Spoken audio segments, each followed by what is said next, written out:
Pessoal, aqui mais uma vez com todos vocês para dar continuidade à gravação do vídeo onde eu falei que iria falar sobre testemunhos forjados. Bom, é claro que não precisa aqui eu falar que os testemunhos, eles são a prova viva de que esse Deus poderoso, ele transforma a vida de todo aquele que usar sua fé, que de uma forma sincera e verdadeira se voltar para Ele. E Deus não precisa de nenhuma ajudinha, tá? Para que um milagre aconteça.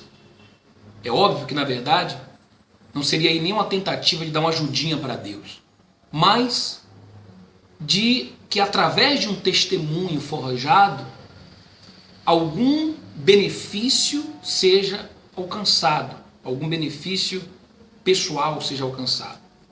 Eu vou dar aqui um exemplo de um acontecimento que se deu aqui na Catedral de Salvador. Isso na época do bispo Sérgio Correia. Tá? Havia ali um pastor chamado João, não me recordo sobre o nome, João Marcos, o nome dele. Esse pastor era o responsável pelo jejum dos impossíveis. Ele fazia o jejum dos impossíveis aos sábados pela manhã. E as reuniões dele, aos sábados de manhã, muito cheias, tá? Eram reuniões muito cheias. Geralmente ele pegava essas reuniões vazias e essas reuniões enchiam da noite para o dia, tá? O que representava uma arrecadação financeira, um crescimento de arrecadação financeira, porque é lógico, então tem mais pessoas na reunião, então mais recursos são ali angariados. Bem, em uma certa ocasião, eu estava ali em casa, eu morava na Catedral da Fé, ali de Salvador, e eu estava assistindo a um programa de televisão, onde ele apresentava esse programa.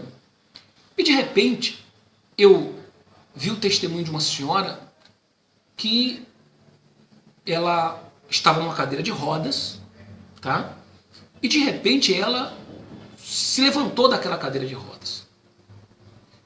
E ele perguntou para ela, e ele começou a perguntar ali para ela, como é que, para ela contar o testemunho dela. E foi quando ela falou, não, eu vivi 10 anos numa cadeira de rodas, 10 anos nessa cadeira de rodas, ela falava. E eu estou muito feliz porque hoje eu posso andar, eu estou andando. Só que aquilo me chamou a atenção, por quê? Porque imaginem vocês uma pessoa, ela 10 anos presa numa cadeira de rodas, e de repente o dia em que ela consegue se levantar dali e andar, a alegria dessa pessoa vai ser uma alegria incontrolável. Ela vai chorar de emoção, sabe? Ela vai abraçar o pastor que está ali perto dela, ela vai abraçar o filho ou a filha, a pessoa que estiver ali com ela. Geralmente, ninguém vai de cadeira de rodas sozinha ou sozinho para a igreja, não é verdade? Geralmente vai acompanhado de um familiar, de um parente. E esses detalhes me chamaram a atenção. Essa senhora estava sozinha ali no altar, em nenhum momento foi chamado nenhum familiar dela, tá certo? E ela não expressava no seu semblante nenhuma emoção, nenhuma felicidade, tá?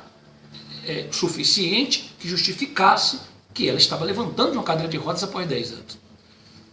E o que eu fiz então? Eu fui e eu sabia que tinha alguma coisa errada ali.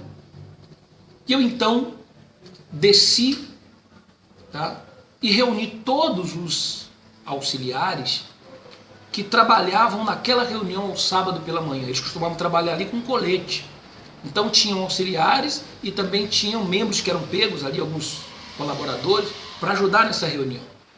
E eu reuni eles, né, a sua grande maioria, os que estavam ali, e comecei a perguntar para eles sobre aquele testemunho. E eu percebi um silêncio, ninguém falava nada, ninguém dizia nada, e de repente eu falei, olha, vocês podem me ocultar, mas se eu descobrir, tá? Se eu descobrir alguma verdade que vocês porventura estiverem me ocultando, então as providências que serão tomadas em relação a ele, será tomada também em relação a todos vocês. Tá? Porque a obra de Deus é uma coisa séria e não se pode brincar com a obra de Deus. E aí então, um desses auxiliares se manifestou e disse, e começou a falar. E aí outro também começou a falar, e outro também começou a falar. Bom, e o que eles disseram? Eles disseram o seguinte, olha, bispo, eles falaram na época, olha, bispo, na verdade, o pastor João chamou a gente, tá? Mandou que nós pegássemos a cadeira de rodas da própria catedral, porque ali na catedral existem rampas de acesso. E quando chega alguém ali no estacionamento, que tem algum tipo de dificuldade para se locomover, então essa pessoa é colocada nessa cadeira de rodas, que é da igreja, tá? E ela é então o familiar, o parente, às vezes até um próprio auxiliar, locomove ela até a nave principal, o salão principal da igreja, para que ela possa ser colocada ali numa poltrona e assistir a reunião. Tá? E o que eles me contaram? Que o pastor João mandou que eles pegassem essa cadeira de rodas, porque o que estava acontecendo naquele dia? Os auxiliares não estavam encontrando testemunhos para colocar ali no altar. E aí um desses auxiliares falou assim, olha, pastor, o único testemunho que tem aí era uma senhora que era da cadeira de rodas, ela vivia na cadeira de rodas, mas hoje não, ela está andando normalmente. Hoje ela já está bem, ela já está curada já há muitos anos. E ele falou, não, peraí, vocês vão pegá-la, vão colocar na cadeira de rodas aqui da igreja e vão trazê-la aqui para o altar na hora que eu chamar as pessoas que querem um milagre ou que para receber o milagre, vocês trazem ela empurrando e na hora ela vai se levantar como se tivesse sido curada na hora. Vocês acreditam que isso aconteceu? Pois é, se não acreditam, isso aconteceu, tá? E eu tenho ali os auxiliares daquela época que são testemunhas disso. E muitos colaboradores também. Tá certo? Bom, quando eu tomei conhecimento daquilo, diferentemente, até do que uma senhora outro dia comentou em um dos meus vídeos, que eu via as coisas erradas, mas que se eu fiquei lá tanto tempo é porque eu concordava, diferentemente do que ela falou, porque essas coisas eu sempre reprovei, combati, lutei contra. Só que, como eu respondi a ela, uma coisa é você não concordar, tá? Melhor, uma coisa é você concordar e outra coisa, diferente, é você ser obrigado a concordar sobre ameaça de punição. E aí, o que acontece? Eu concordava? Não, eu não concordava. Eu tentava combater aquilo? Tentava. Só que eu não era o líder do Estado. A decisão final não era minha. Na verdade, eu nunca fui líder de Estado. O máximo que eu cheguei na hierarquia da Igreja Universal de Deus foi ser o bispo auxiliar de vários estados. Tá? Mas eu nunca fui líder. Então, a decisão final nunca foi minha. Certo? Então eu tinha o meu limite de autonomia. O que eu fiz? Após ter apurado aquele acontecimento, eu fui e levei ao bispo Sérgio Correia. Olha, bispo, aconteceu essa e essa e essa situação. O pastor João, ele está forjando os testemunhos na reunião dele do sábado pela manhã. E aí ele olhou para mim e disse assim, olha, Natan, faz o seguinte, fala para ele não fazer isso mais não, tá? Porque diga para ele que se ele fizer, então que eu vou conversar direitinho com ele, mas diga para ele não fazer isso mais não. E ali eu saí dali decepcionado com a atitude do bispo Sérgio Correia. Por que decepcionado? Porque essa atitude é uma atitude para que esse pastor seja tirado do quadro de pastores da igreja. Sabe por quê? Porque ele está mostrando, primeiro, que não crê, tá? Que Deus pode levantar um paralítico sem precisar da ajuda dele. Ele crê que tem que se forjar um testemunho. Tá? Ele está induzindo outros, está formando os outros que estavam ali, os auxiliares, a fazerem a obra assim errado. Quer dizer, eu me esmerava, lutava para ensinar, para formar ali os auxiliares, e só quem me conhece pode falar, tá? Se você não me conhece, desculpa, mas eu não vou aceitar o seu comentário nem as suas críticas. Você pode até criticar, tá? Mas se você não me conhece, você não conhecia como eu fazia o trabalho, mas os auxiliares que eu formei sabem como eu os formava. Os obreiros que eu formei sabem como eu os formava. Tá? Eu não aceitava esse tipo de prática. Jamais na igreja. Nem essas e nem outras. Tá? Então meu trabalho sempre foi um trabalho sério. E ele estava ali ensinando os auxiliares a fazerem isso. Porque os auxiliares estavam ali aprendendo. E ouvindo dele para que se fizesse isso, então iria aprender que aquilo ali era normal fazer. Tá certo? E o que acontece? Eu saí dali decepcionado da presença do bispo Sérgio Corrêa, porque eu esperava que ele tirasse o pastor João da obra. Exatamente isso. Tirasse do quadro de pastores. Tá? Ou então, se essa decisão fosse uma decisão muito extremista, então que ele tivesse uma punição, tá? Para que ele aprendesse. E que servisse essa punição de modelo para os outros que estavam ali aprendendo errado. Mas sabe o que foi feito com o pastor João? Nada. E você pergunta para mim, e o senhor sabe por que não foi feito nada? Sei. Por quê? Porque a reunião de sábado de manhã, antes dele, era uma reunião vazia. E, consequentemente, dava poucas ofertas, ou a receita era pouca. Se tirasse ele dali, a reunião esvaziava e perderia a receita. Então, observem como, com o passar dos anos, o dinheiro passou a ser, em primeiro lugar, prioridade nas decisões da igreja, nos ensinamentos da igreja. Quando eu digo igreja, eu estou falando dos seus líderes. Por quê? Eles é quem tomam as decisões. Eu não era um líder na igreja. Eu era um subordinado. Eu era um bispo, mas eu era um bispo que estava abaixo do bispo principal. Então não adiantava nada eu apurar, eu combater, se ele não tomava a decisão principal. Tá certo? Eu estava até assistindo um vídeo essa semana, na internet. Vocês podem até procurar lá no YouTube que vocês vão encontrar esse vídeo. Onde um pastor, ele forja um testemunho. Um pastor da Igreja Universal forja um testemunho. Onde ele mostra lá numa bandeja três caveirinhas, e a mulher dando testemunho dizendo o seguinte: olha, a minha filha engravidou dessas 3 caveirinhas. Tá? E eu fiz o parto dessas caveirinhas. Cada caveirinha dessa que eu tirava de dentro dela, ela desmaiava, ficava 20 minutos, depois eu tirava de novo, desmaiava, ficava 20 minutos, depois eu tirei a terceira, e ela ficou grávida dessas caveirinhas. E o pastor em testemunho dizendo, então ela ficou grávida do diabo. Ela ficou grávida do diabo, e mostrando ali aquelas caveirinhas. Só que no vídeo, a pessoa que faz a denúncia do falso testemunho, a pessoa coloca lá um link onde mostra que essas caveirinhas nada mais eram que chaveirinhos, tá? Vendidos lá num site do Mercado Livre. Chaveirinhos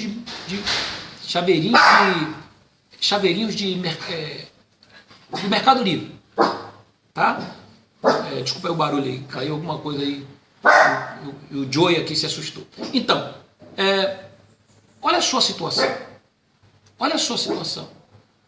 Quer dizer, e o pastor viu, tá? O pastor viu, e ao invés de analisar aquele testemunho, sabe? Se é que ele, a exemplo do pastor João, tá? Não forjou o testemunho, eu não posso julgar que eu não sei. Esse eu não vi, tá? O do pastor João eu vi, testemunhei e apurei com testemunhas.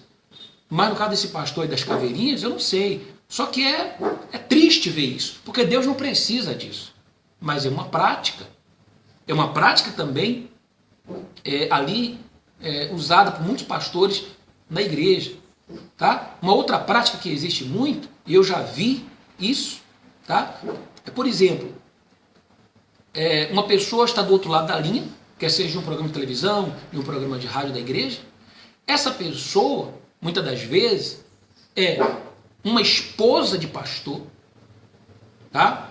Às vezes um auxiliar que ajuda aquele determinado pastor ali na reunião, certo? E o que acontece?